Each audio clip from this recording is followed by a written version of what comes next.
માઈને બોલી દેવાનું એટલે કોઈ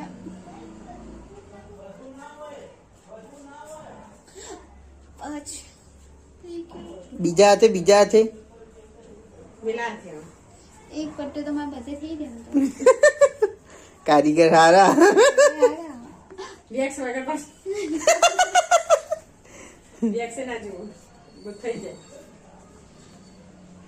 હા હાથ ચેલું પાછળ કરે ખેંચવાનું એટલે બધું વાટી નાખો ને